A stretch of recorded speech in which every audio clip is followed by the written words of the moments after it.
Hey, Faisal Khan here. So we're still not finished with the issue of liquidity. So let's talk about liquidity part two.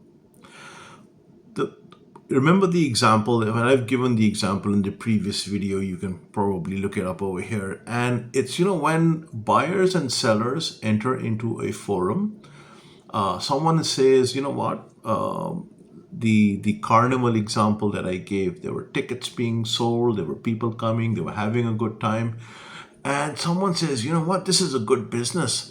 And they go to the carnival operator and they say, hey, listen, what if I invest my cash rather than you investing your cash, and I will invest, and if you give me a little bit of a return, it'll be good for you. And the carnival owner thinks, this is a good idea. I don't have to put my cash in. This guy's going to put his cash in, and he'll take maybe 3 or 4% or 5%, whatever it is, and that's a fantastic idea.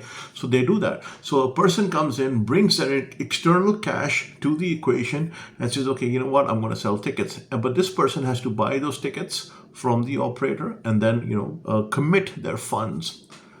Now that's basically what liquidity is. But here's the thing. They have to commit their funds. If at any point during the carnival, while it's happening, let's say it's a 5-day carnival, the person decides to go away and say, you know what, I'm just taking my money and I'm going, that's the equivalent of a rug pull.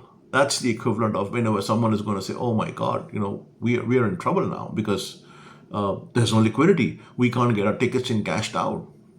If someone were doing the same thing in a casino, someone were doing something in another field, I don't know, raffle tickets, lottery tickets, whatever it may be. I mean, the use cases are so many things. If someone takes the liquidity away, you're in a heap of trouble. So always look at liquidity.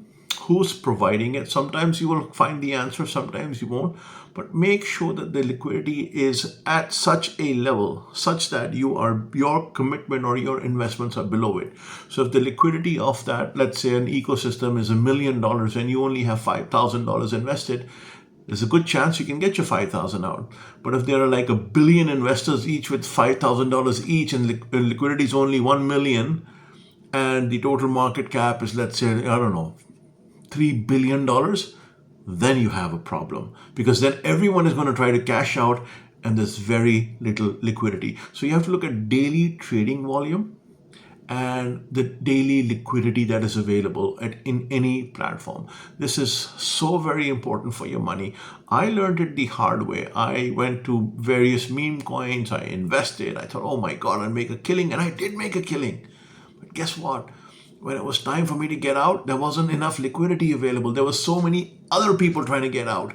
And then guess what? Rug pull. So I learned it the hard way. And I don't want you to go through the same thing. So learn about liquidity. Read as much about liquidity as you can. Trading is fine. You will learn trading. In fact, we are born trading. We're buying and selling, etc., etc. But liquidity is what matters. If you go to a supermarket and you're buying bread and suddenly there's no bread available, that means there's no liquidity for bread.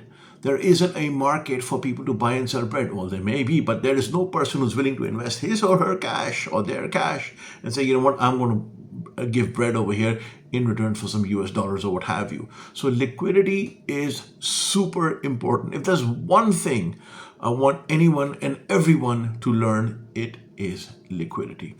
Anyways, I hope you go Google it. By the way, there are plenty of videos on YouTube that do a fantastic job. I don't want to recommend any specific one. They do a fantastic job of explaining what liquidity is. Some are very old, some are 20 years old, explaining liquidity in the stock market and so forth. But the concept still applies. Learn liquidity and you will be a much, much better person trading the crypto markets or the non-crypto markets because you understand liquidity. Anyways, Faisal Khan signing off. Till next time. Bye-bye.